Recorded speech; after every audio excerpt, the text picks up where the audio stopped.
5 minutes later, as Sean says, I'd say like 30 minutes later, the fucking effort I've had to get just to get this stream started tonight has been an absolute disaster. Yeah.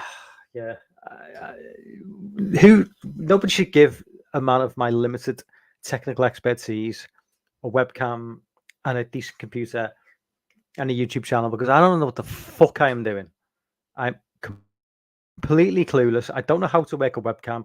I barely know how to plug it in. If it's not all set up for me, ready to go, I am lost. Hence the delayed start. I mean, that was technically partially down to me putting a pizza in too late as well, because I was eating a pizza way too late. So the pizza got eaten later than was expected. Hence the stream started later. Hence everything starts later because I don't know how to start a stream if everything's not completely set up for me. The webcam wasn't plugged in into the right slot. The microphone wasn't plugged in to the right setting, so it took me about 10 minutes to work that one out. Yeah. Don't let boomers do live streams. You know, just rely on people who know what the fuck they're doing. Sean ate a pizza later. Was all good. Yeah. Late pizza's the best pizzas. Let's face it. A pizza tastes better at midnight than it does at 7 p.m. or 5 p.m. The later a pizza, the better it tastes. Obviously, up until a certain point. Obviously, once you get past maybe 2 a.m., basically it's like morning pizza then, so that doesn't really work. But you get me point. Anyway, for everyone who's in the chat so far, thank you very much. We've got Sean in the chat. We've got Ben. What's up, man? Friday Night Live, indeed. We've got City Hunter Love. Are you a new subscriber? City Hunter Love? I don't recognize that name. But if you are a new subscriber, if you're not a new subscriber, thank you anyway. We have got Doggy in the background listening intently to what I'm saying. She doesn't really give a shit. Like, let's be honest. JT was meant to be jumping on tonight, but JT being JT, he's probably just asleep somewhere. So he probably won't be jumping on. I will put a link in the chat though for anybody who does want to jump on. If anybody feels inclined, if I can remember how to do that, and I can. Oh, you follow me on Twitter. Oh, nice you to jump on and check out a live stream. Anyway, dog hype, yeah. I'm going for the. If anybody watches the Critical Drinker, he has this like dog in a separate webcam, just lying there doing fuck all for the entire stream. So I'm going for that look, and if it works for the Critical Drinker, if I can be like as remotely as successful as he is, then it's all good. I'd give I'd do anything for like, you know, 1/10 of his fucking subscribers, you know. But yeah, that's Daisy. She will be doing absolutely nothing during the stream, apart from maybe occasionally looking up and thinking, "What the fuck is he doing, this stupid bastard?" Anyway.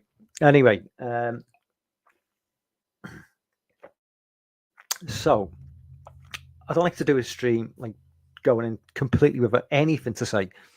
So there were a couple of topics I wanted to bring up tonight, but before I do that, let me put it out to the chat. Anything interesting you tonight?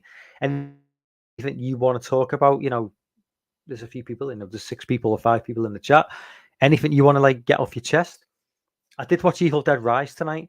Didn't like it. I'm not an Evil Dead fan, so don't hate me.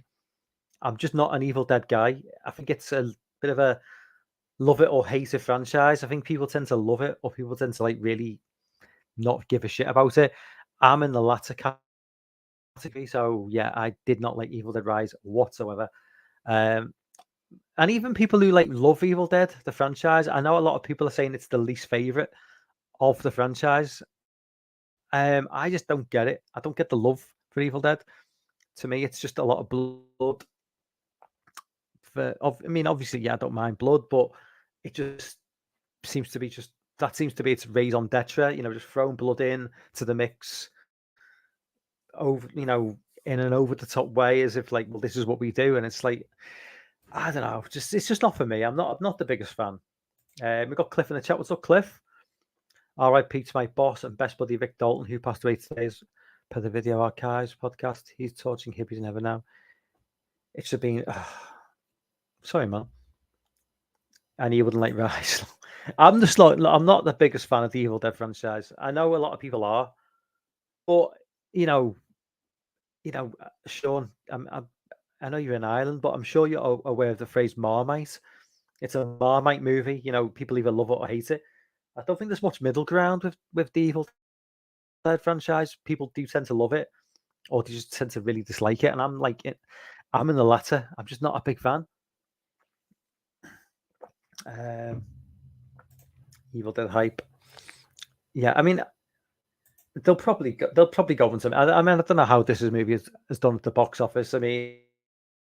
It's probably done okay, but it's they probably will go on and do another movie, and it is what it is. City Hunter never watched any of the movies. You might be missing out on your favorite franchise of all time. You might be missing out on your most hated franchise of all time. It is one of those sort of movie franchises. People love it, people hate it. As I say, it's rise to good to the box office. Okay, it dropped on streaming. Well, I'm assuming it's on streaming somewhere because I've seen it, not legally, but so I'm assuming it's on streaming somewhere already. So it's not been out. It wasn't out in the cinema too long, but it's R.I.P. Jim Brown and R.I.P. Andy Rourke from the Smiths as well. I will say that. Yeah, anybody who's a fan of the Smiths, one of my favorite bands of all time. Bassist Andy Rourke died 59. It's either last night or this morning. Pancreatic cancer. Yeah, it's sad, man. Yeah, cancer sucks. Sean says, for me, I wish the Saw and Scream franchise would stop. It's funny you should say that, Sean, because I've actually got some. I did put Jenna Ortega in the thumbnail for Scream reasons, because obviously it's to do with Scream 7. And you know what? We'll move to that one first, because obviously, you've just raised up Scream in the chat. So we'll go with that. So Scream 7 is dropping next. I'm assuming it's dropping sometime in the first 6 months of 2024. Now, we know it's going to be continuation. Well, I'm fairly certain it's going to be a continuation of. Well, it is. It is going to be a continuation. That'd be commercial suicide not to be a continuation of what's gone before. Now, obviously, there's a lot of talk about Jenna Ortega. She's become this sort of Through Wednesday, and Addams Family 2 is in production, and she's in that. And there's talk about she's going to become too big for Scream. She's going to become she's outgrown Scream now, and so there's talk she's not going to be taking part in Scream 7. Which I don't really have any real concerns about that. I mean, I wasn't the biggest fan of Scream 6 anyway. Scream 5, I liked slightly more than Scream 6, but wasn't the biggest fan anyway. Jenna Ortega is fine. She's good at what she does. She's never really been front and center. It's always been whose name escapes me. The older sister.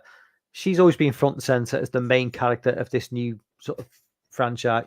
Not new franchise, but the way the franchise has gone in the last couple of years. So if she doesn't appear in Scream 7, I don't think it's any big loss. And I think it's interesting because, if she is going to become too big to appear in Scream 7, which I think is ridiculous anyway, because Scream 6 has done really good money. I think it's at the box office. I'm not going to take into account inflation because I don't do that. But it has outperformed every single Scream movie up until this point. So if she is going to turn around or her agents are going to turn around and say she's too big for Scream 7 and she's demanding X amount of money, then I would say that, realistically, this is arguably the bigger franchise than what you're going to appear in next. I mean, I know she's down for Beetlejuice 2, but where does she go after that? I don't know. I mean, Scream 7 is it's an established fan base. It's guaranteed to do well at the box office. If you look at 5 and 6, they've outperformed probably what they should have done. 7 is arguably just going to do just fine anyway, with or without Jenna Ortega. But I think the idea that she's going to be too big at this point, I think is just a bit silly. But yeah, I wouldn't be remotely surprised if she doesn't appear in Scream 7 because of just the nature of Hollywood and the way the way slasher movies and horror movies in general I kind of look down upon for some stupid reason, even though they continue to make good money in an era where you have these big budget like superhero movies which, although cost a hell of a lot more to make, barely break even. So I don't know, but let's go back into the chat. Sean says they need to make better killers because the ones in 6 were crap. Yeah, I mean, they've got to constantly reinvent themselves with Scream. They've got to constantly try and be cleverer than they were in the last movie, and sometimes it doesn't require that. Sometimes you just need to go back to the basics, and I think for 7, it just needs to go back to 3 killers is too many, I think, and that whole angle with the dad and the using the gun as well. Ghostface with a gun to me is just Ghostface should be always have the knife, for me personally. But I don't know. I mean, 3 of them, it's just and the whole they just look like some sort of white supremacist family from the deep south to me. I know it was New York, but that's how it felt. It was just felt a little bit. It just felt silly. So I've got Swaggy in the chat. What's up, Swaggy? I've not been on Piz's Patreon streams for a few months, but hopefully next time I'll be on there and we can chat again. But good to see you in the chat, man. My dog is moving. Yeah, he does move very, very rarely. I said he, she. Why am I saying he for my female dog? No, she identifies as a male sometimes. Dogs can do that as well as humans. We've got DJ in the chat. What's up, DJ? How things with you? Good, man. Nice to see you on board. DJ is just OG. DJ is always there repping, all the YouTubers. Legend. Daisy's sick of Scream as well. Yeah, uncensored. That's what I'm yeah, definitely uncensored. Always uncensored with me. I don't pull punches. I always say it as it is. Sticking on the stream theme now, because one of the things I did want to address with Scream 7 is obviously Neve Campbell bailed on Scream 6. Now, obviously, there was issues with the money. She was saying what they were offering she was basically saying it was an insult. What Neve Campbell was was going for was, she is one of the original three who built the franchise up to what it is today. And I get that. I get that. If you look at the money that Scream 6 did, it for a franchise that is 6 movies down the line, to do what it did is impressive. And Neve Campbell did play a part in that. You can't argue that Neve Campbell played a massive part in the whole Scream franchise. She was in the first 5 movies, and they wanted to go forward with 6, and she thought what they were offering was obviously slightly insulting to her. She was like, "No, I'm not on board with that. So I'm just going to leave the franchise." Now, it's kind of weird because Neve Campbell obviously abandoned Scream 6, and Scream 6 has gone on to do great money.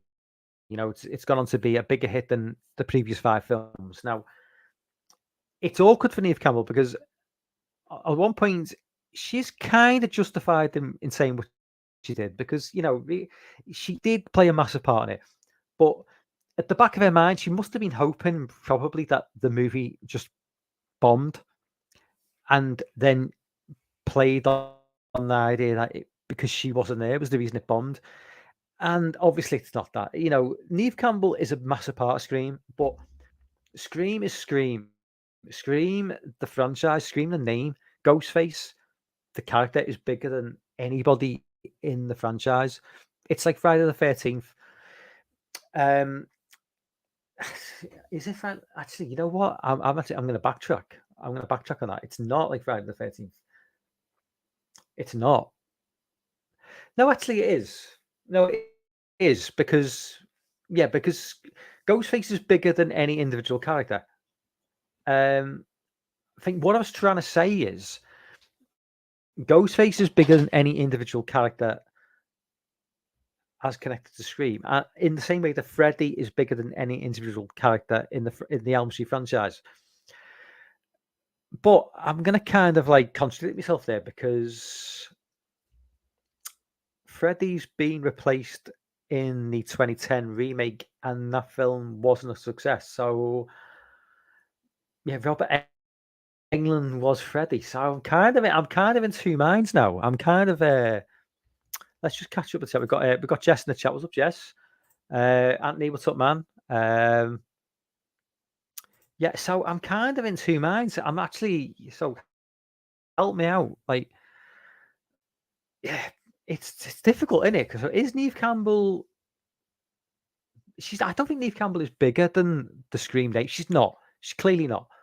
But I've just kind of completely contradicted myself there, because obviously you've got people like Robert Englund who are bigger. Because I was trying to say basically that nobody's bigger than the franchise name, and then I just realised about Robert Englund. Robert Englund is clearly bigger than the Nightmare on Elm Street name, because Robert Englund is Freddy Krueger, and that just shows with the 2010 remake. You know what I mean? It's like Halloween is, nobody's bigger than the Halloween brand. No individual actor is bigger than the Halloween brand. And the same goes with Friday the 13th. No individual actor is bigger than that brand. It doesn't, you can bring different people in. But yeah, like I say, I hold my hand up. I did make a mistake there, because obviously with Nightmare on Elm Street is an exception, because obviously Robert Englund is bigger. I don't think there's any doubt. I don't think there's any doubt in that. Robert Englund is bigger than the Nightmare on Elm Street brand. He just is, and you need to look at like Comic Cons and conventions to know that.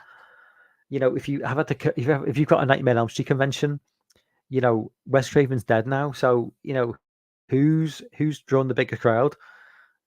It's just going to be Robert Englund. It's not going to be anybody else. And Robert Englund as Freddy Krueger is massive, but Robert Englund just as an individual is massive. And yeah, I mean, Nightmare on Elm Street without Robert Englund is not Nightmare on Elm Street. It's just not. 2010 Elm Street remake of Favors the Chess Lol. I think there's some sarcasm there. We got oh yeah, what's up? We got old AF reviewers. What's up? I am old school like the OG actors. Sean says, I don't look at it as bigger than it is. I don't look at it as bigger than it. I think she helped make the films bigger at the box office, and she was a female lead in a horror film who was smart and not just there to look good. Well, that's certainly Ricky. Sorry, Ricky. Ricky. I just blanked on your name then, man. And I know I watch your videos all the time. I don't know why I blanked on your name. I apologize. Jesus Christ. I'm just bombarded by like people's alternative egos on like on YouTube. So occasionally I just blank.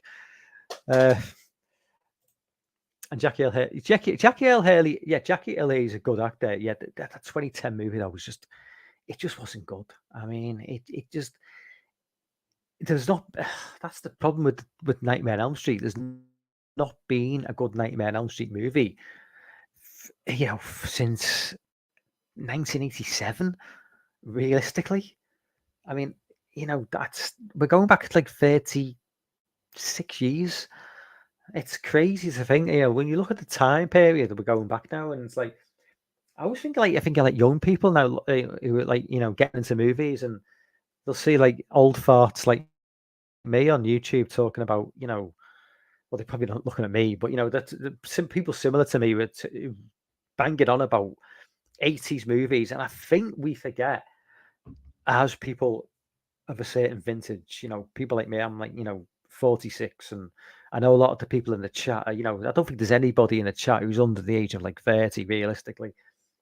We're talking about we're the generation who grew up on VHS, or if not VHS, we grew up on renting DVDs from Blockbuster. So for a younger generation who were like, late teens, early 20s, or younger even, the idea that, we're talking about a franchise or franchises from like 40, 35 years ago.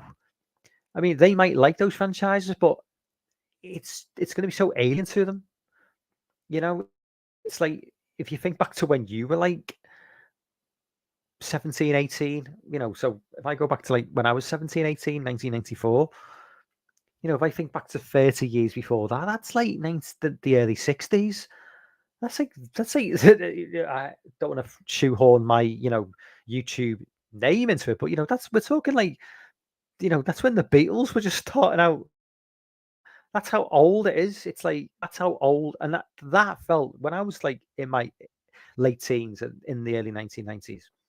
The 1960s felt like a different time. It's like a different. It might as well be the Stone Age, and I'm sure, like for you guys, in the chat, it's like, if you think how old you are now, if you think back to when you were like 13, 14, thinking back 30 years previously for when you were like 13, 14, that didn't seem like a time that had any, it just, you couldn't even compute it. It's just something that was just so far beyond what you even know. Yeah. So Sean says I'm 33, turning 34 in August. Exactly, Sean. So you were born in 19. Okay, so you were born in 1989, right? So if you think to 2002, and then think back 30 years from 2002, think back to 1972.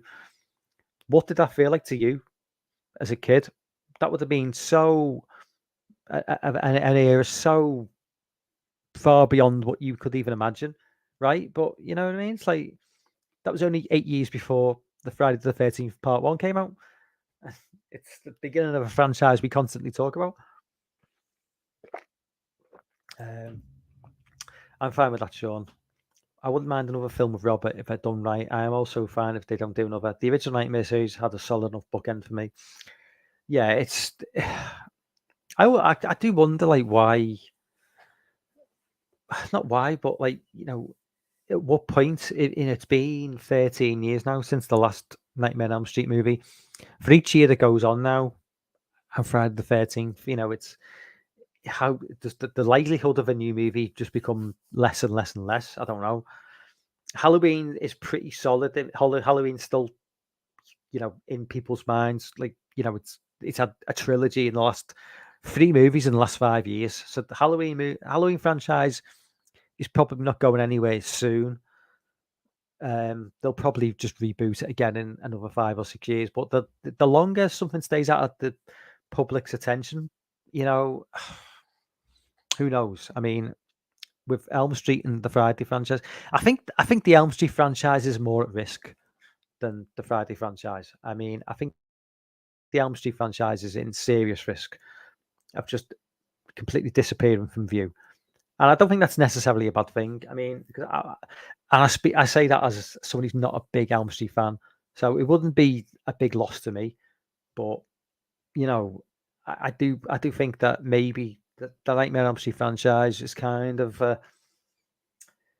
yeah. I mean, it's Robert Englund, isn't it? You know, Robert Englund is Elm Street, and I think when the older he gets, he's not going to be doing anything else now.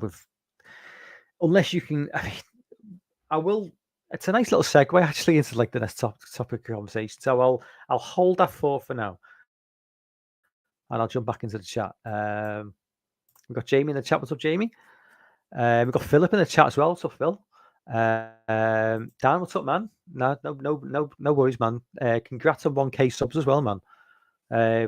Yeah, 1K subs to the Flesh Room Features, guys, on YouTube.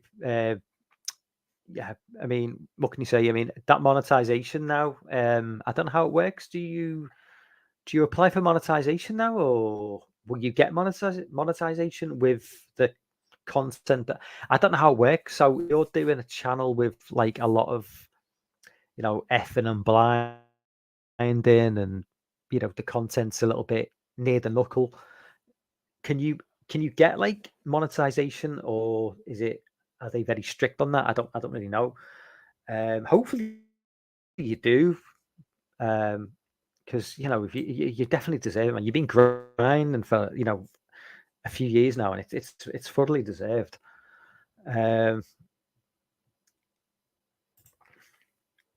It's just a bunch of people saying hello to each other.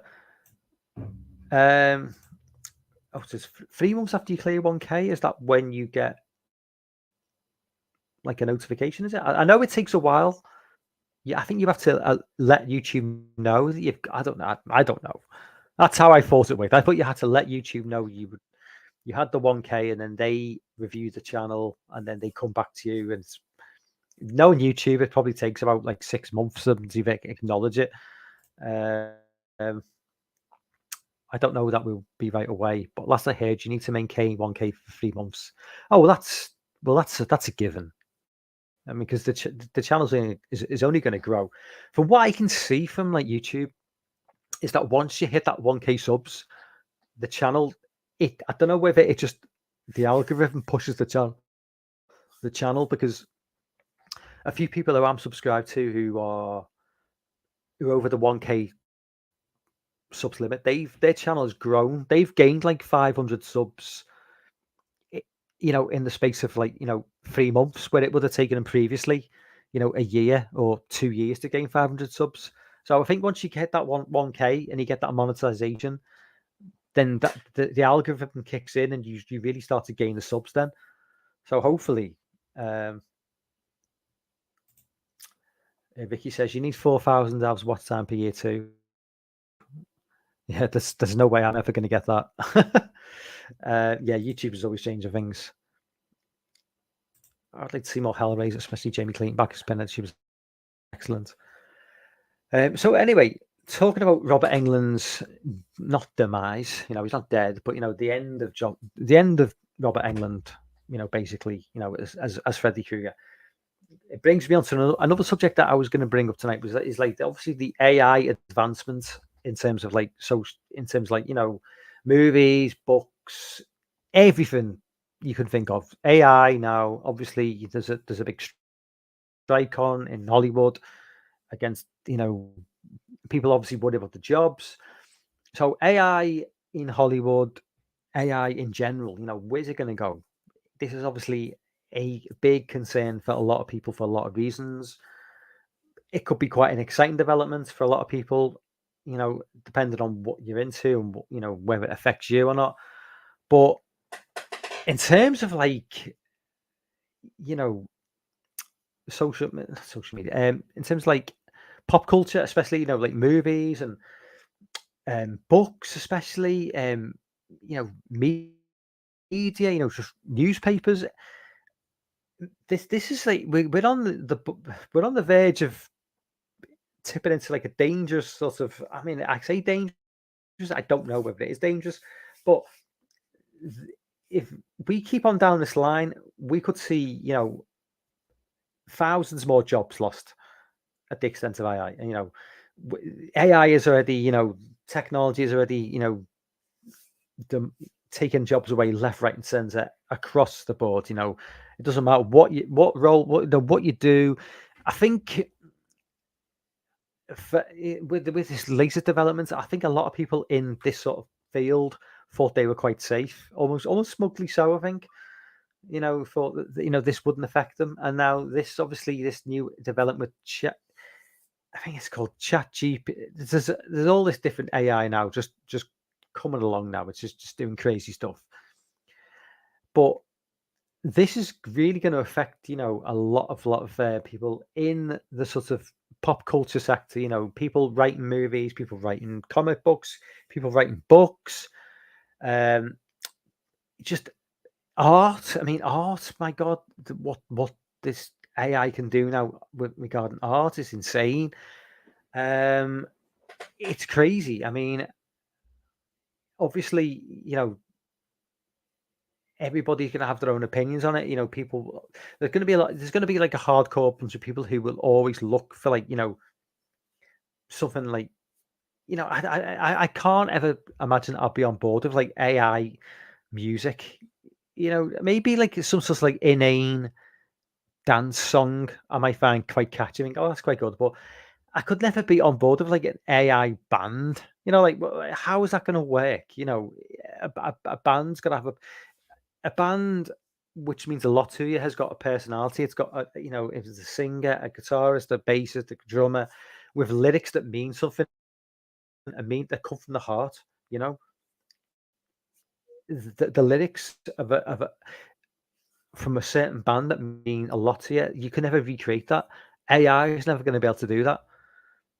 But for more generic stuff, like a generic dance song, that you hear played in a club, 5,000 times a year, that's perfectly feasible. I don't see that. I haven't really got a problem with AI in general. I mean, at the end of the day, you just refuse to like get on board with it if you don't want to do that. If AI produces some sort of catchy sort of fucking dance song that is like sounds good in the club, whatever, who cares? I really don't care. But I don't think AI will ever be able to recreate the genius of something like, I'll throw in just something like the Smiths, only because bass player Andy Rourke died of cancer today, which was like, heartbreaking, you know what I mean? Like the Smiths created some of the greatest songs of all time. And the idea that AI can just like create what the Smiths did, or, any band you want to name, any band you love, like U2 or REM, or, I don't know, the Pixies, I'm trying to, and I'm trying to like cover all bases, whatever you like. I think that's a difficult thing to do. It really is. I don't really think it's possible. You may be able to develop a chord, a hook that sounds good, but can you put the lyrics to that? And the lyrics got to mean something. Some of the greatest music of all time, like some of the greatest songs of all time, the lyrics speak to you on a personal level. And they speak to you on a personal level because where they've come from, the journey that the singer or, the guitar, whoever's written the lyrics, where the journey they've been on and where they've come from. So it's just a fucking computer churning this shit out. Well, then it's not going to mean fuck all to you. So that just lessens the impact. So I think in terms of music, I think music's in terms of like, guitar music and, fucking music that means something is safer now. When it comes to like movies, I don't know. I mean, when it comes to, let's face it, you could throw like any of the recent Marvel movies, you could just throw that shit into an AI machine and it would probably predict exactly what they've produced in the last 5 years anyway. So it's not really any big deal, is it? I really couldn't give a flying fuck. You look at your mainstream Marvel movies, your mainstream DC movies, your mainstream action movies. They are the equivalent of like some shitty dance song they hear in a club. They could probably predict. They could probably churn out. AI could probably churn out that shit until the year 3000. Would they be able to churn out something slightly off kilter? I don't know. Something like The Witch or something like It Follows. Would they be able to do that? Even if they could, I probably wouldn't appreciate it because I love the human elements of those movies and the fact that it's come from a human. So I would probably automatically just reject anything that they did, which was along those lines. But I mean, yeah, in terms of like books as well, books is a frightening one, especially because Lorne, obviously, Lorne, obviously, friend of ours, he's an author, and I don't know where, I'd love to have here.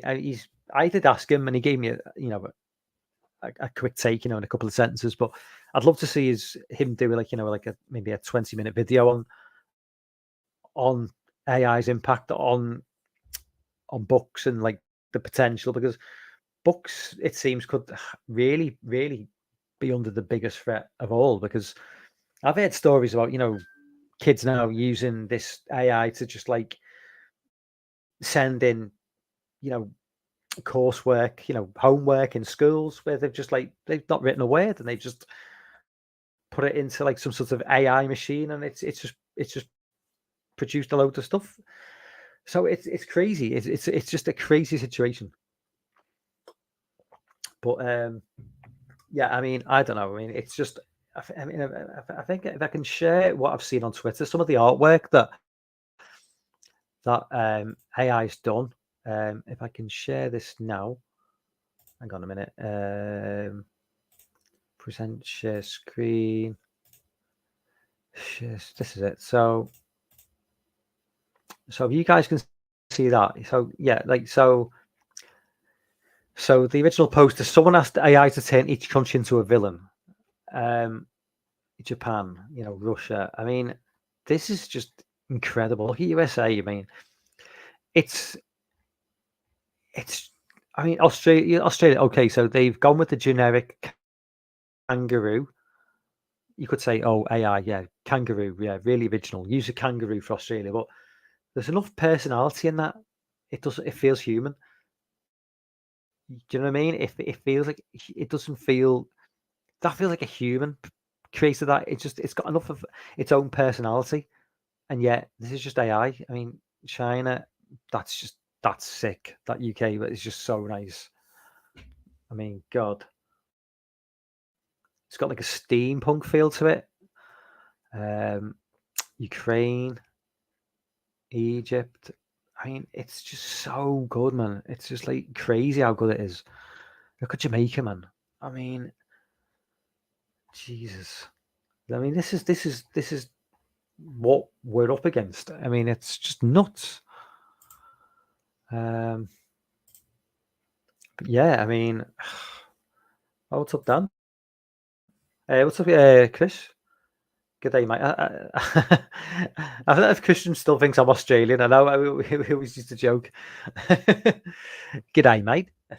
But yeah, I mean, in terms of like, in the chat, just let me know, where do you think we're going with AI? Where do we think this is heading? Do we think that we're just are we gonna see just a complete end of like any sort of like, I mean, I don't want to. Let's take a movie like Slumber Party Massacre. And I just use Slumber Party Massacre as the most basic example. Love that movie, love that film, but you, like, it doesn't take much to put into an AI. You just say guy with a screwdriver, busty girl, showers, basketball, stabbing. I mean, it's like I don't really want to see an AI version of Slumber Party Massacre. Yeah, I want to know that it came from the mind of a human being. I mean, I probably would still enjoy it, but it wouldn't be as half as fun. knowing that it was just from the mind of like some fucking robot. But yeah, I mean, it's scary times. Anthony says there was a poet in the UK who won a competition with ChatGPT as an experiment, then disqualified himself. He was proving his point. Yeah, exactly. It is very, very difficult. Like, how do you go about proving somebody is using it? I mean, man, have I missed some comments out? James says AI music seems like a cheat against genuine talent. Yeah, I mean, I think music will be safest from it. Realistically, I think music holds something in people's hearts more than artwork does. Although other people would disagree. I think you just have to look at what's the most what is most popular field of entertainment. It's music and movies. So I think they would be maybe the safest from the the impact of AI. But I do worry about books though, and I know Lauren would probably be certainly would be strongly against anything like that. But I do worry about things like books because I don't know, and certainly things like artwork. I mean, yeah, I mean the artwork this AI production is fucking insanely good. Like, yeah, ChatGPT makes it easy to cheat on tests. Yeah, certainly does. Australian fucking around. You still have to feed AI prompts. It's still a ways off. It's crazy though how. I mean, we obviously talk about Skynet and we talk about the Terminator. And, we talk about like the future, but it's crazy how the Terminator was probably closer in terms of predicting the future than certainly Back to the Future was. Demolition Man certainly predicted the future better than Back to the Future did. I mean, Back to the Future really. I mean, we should all be on hoverboards now. Whereas, like, obviously that wasn't happening. And Terminator, I think, has done a far better job. And Demolition Man was just on point. The way Demolition Man predicted modern day was just. I mean, I can't remember entirely what year Demolition Man is set. I think it's set before now, isn't it? But they are just like, yeah. I mean, what year is Demolition Man set in like 2017 or something? I can't remember. Is it 2017 or is it later? Is it earlier? But Demolition Man is just, yeah, they are just on point with everything they say. Almost up. It's crazy how accurate they are. I'm going to show my first eye. I got nothing but the Pumpkin Pie stream and old Hayden's old stuff.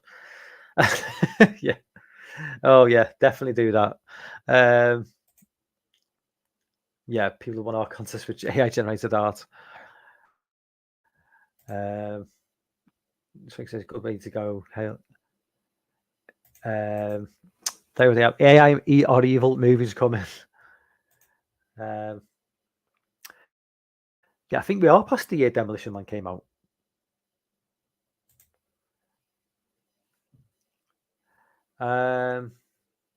Okay, so we got Professional Media on the chat. What's up, man?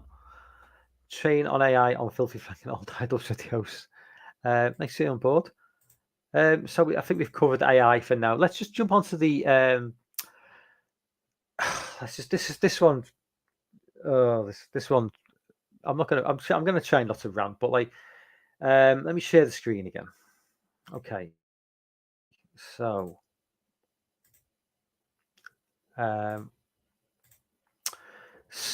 next year's Oscars are going to be. They've got to be diverse, basically. Diverse Oscars. So a movie is no longer based on how good a movie is, like its ability. It's more based on how many boxes it ticks. So if you think about a lot of the movies over the last like 100 years which won an Oscar, they wouldn't fly in 2024, which is obviously where this is coming in. So yeah, so the Oscars' new rules for Best Picture nominees explained. This is slightly worrying for me, for somebody who's like anti-censorship and anti kind of like box ticking do-gooders, and just I'm not into all that. I just want people to be able to express themselves, to the point where, oh, as long as they're not breaking the law, as long as people can say what they want to say, and when it comes to expressing yourself in an artistic way, if you want to make a movie, you should be able to express yourself in pretty much any way you want, and you should be able to be nominated for any award you want with that movie. There shouldn't be any, well, you've got to do this, you've got to do that, you've got to do that to be accepted for this award. And when it comes to like the biggest awards on the planet, like the Oscars, I think that should be even more prevalent. If you want to be recommended for an Oscar, if you want to be up for an Oscar, everything should be on the table. You should be able to be making whatever you want. So the fact that this 2024 Oscars for next year is going to be basically bringing in a load of guidelines is just, for me, it's a little bit concerning, because it feels like censorship, and I don't really know where they're going to go with it. If this is like for 2024, where are we going to be in 2034? So, okay, so what are these new Oscar rules? So on September 8th, the Academy announced a set of new eligibility guidelines for films aiming to compete for Best Picture, considered the top prize of the Oscars. There are 4 categories of inclusion standards. You can read the full standards on the Oscar website, but they basically break down into 2 big buckets: standards promoting more inclusive representation and standards promoting more inclusive employment. Movies will need to meet the standards in 2 of the 4 categories in order to qualify. So, red flag straight away. If you want to be regarded for best movie, you shouldn't really be having to like sort of be bypassing any sort of like tick marks. It should just be, you make a movie, it should be able to stand on its own 2 feet without any sort of. So first, the words, this gets wordy fast, so make it easy. I'll use the following terminology. The Academy designates underrepresented racial or ethnic groups within the standards to include Asian, Hispanic, Latinx, which I don't know why the X is there. It's just, what does that mean? Is it just Latin? African American, Indigenous, Native American, Alaskan Native, Middle Eastern, North African, Native Hawaiian, or other Pacific Islander, or other underrepresented race or ethnicity. I'll refer to this category as underrepresented racial or ethnic groups. The Academy also designates a broader set of identity groups within the standards, which includes the underrepresented racial and ethnic groups listed above, as well as women, LGBTQ plus people, and people with cognitive or physical disabilities, or who are deaf or hard of hearing for simplicity's sake.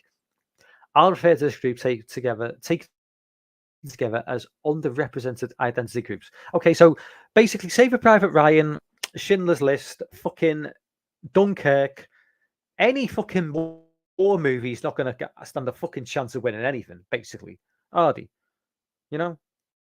So you've just completely wiped out some of the greatest movies of all time because diversity. This, like, what the fuck, man? Like, what is going on? It's like, I don't understand. This to me is just insane. This is like, this is bordering on. I mean, people say I'm overreacting, but we're on a slippery slope with all this shit. We're on a slippery slope towards fucking 1984 with this shit. Censorship should not fucking exist. You are censoring filmmakers. Christopher Nolan wants to make a World War II movie, and yet he's told, well, you're going to have to include. We can, let's say censorship. Okay, if Christopher Nolan wants to make a World War II movie, and he doesn't want to include all this, but is he going to be allowed to? Is he going to be under too much pressure? Are they not going to fund him? Is the film company not going to fund him because they're going to miss out on it? Well, Christopher, you know what? We really need some more. And that it's a great shot on Dunkirk, on the beach, but where's the transgender man or woman? We need that transgender in the film to like get our Oscar nomination. So if you could just rewrite it, please. Otherwise we're not going to employ you again because We bow down to the agenda. It's just, this is just insane to me. I mean, absolutely fucking insane. And yeah, I mean, this to me is just, yeah, we're on a slippery slope. We are on a slippery slope. Seriously, when it comes to freedom of speech, freedom of expression, making what you want to make within the bounds, within the boundaries of law. Obviously, I'm not saying you should be able to make fucking snuff movies and put them in the cinema, obviously, but you know, we're just talking about being able to make a movie, a realistic movie set at a certain time, and be nominated for an Oscar. Is that too much to ask? Is it too much to ask to make a movie set in, like, I don't know, 1100s England, an Oscar-worthy movie, an all-time classic, without having to shoehorn elements of the 21st century in to be nominated for an Oscar? This, I don't know, man. It's just, if I sound like a crazy person, then let me know in the chat. But I honestly don't know what the fuck's going on in the world now. Let's just go back into the chat.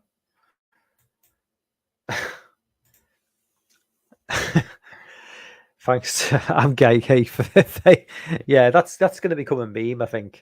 Gay for Fahey. I saw that today. I'm gay for Fahey. Fahey was a good looking bloke. No homo. The robots just want to watch pole vaulting and smoke on people's porches. Is it 2032? Is it for Demolition Man? Wow, I thought it was. I thought it was like more. I thought we'd already gone past the Demolition Man year, but well, we got there 10 years in advance, because let's face it, Demolition Man happened. It certainly happened in California long before 2032. It probably happened in California about like 2015 or something.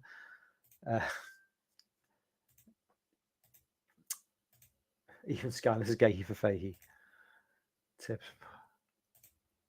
Went to Barcelona's family fought. Oh, okay. Called San Angeles.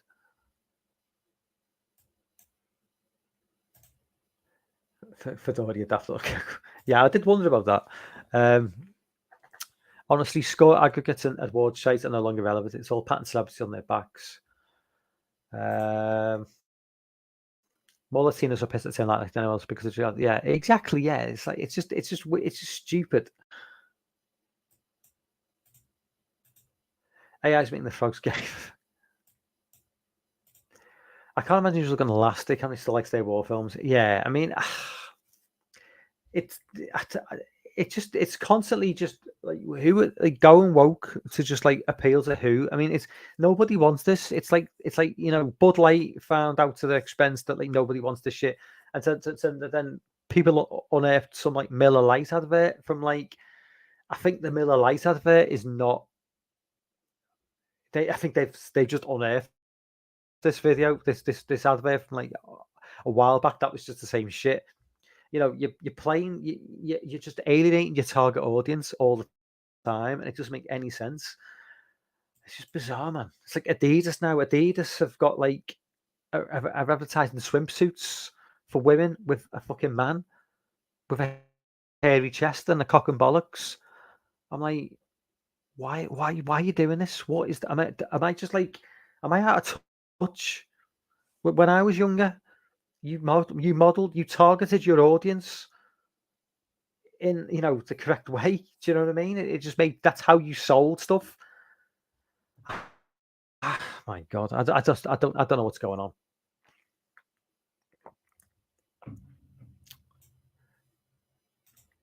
We need a passionate makeout scene between Hitler and Heinrich Himmler.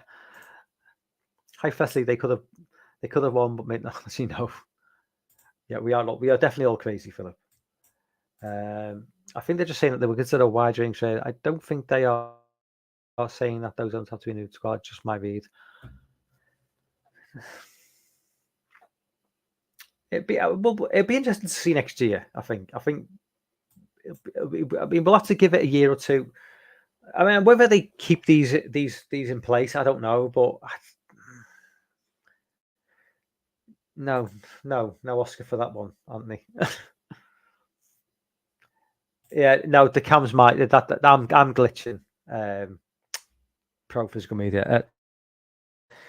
I basically haven't got the camera plugged in properly. That's it. That's about as technical as things get on my end.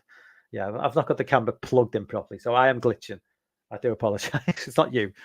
There was a pro wrestler does a gay Hitler gimmick. Oh my god. Right, so I'm going to wrap things up, guys. It's only been a short one tonight, I know, and it's like a nice hour stream. So that's enough for me. I know it's early where most of you guys are, but it's like it is 1:10 in the morning where I am. I'll probably, I say this, touch wood, I probably will be back on Sunday night with a countdown stream for another random magazine ranking. But I covered all bases tonight, what I wanted to cover. If you haven't left a like on the stream, please do, because that seems to make a big difference. I don't know why. But for everybody in the chat tonight, you guys know you are. Once again, Dan, congrats on 1K subs. Jamie, Anthony, Pro Physical Media, Phil, Big Crack Rock jumped in as well. Sorry, Big Crack Rock. I totally missed your comment. We've got Ben as well. Sean, obviously. Swaggy as well was jumped on as well. Christian. DJ. I'm just sound like a fucking broken record now. Just Ricky. If I've missed anyone, I do apologize. Jess as well. I'm gonna miss someone. City Hunter. So yeah, thank you very much for jumping on tonight. Yeah, hopefully back Sunday. Yeah, please do leave a like on the stream, and I will see you guys hopefully Sunday night. So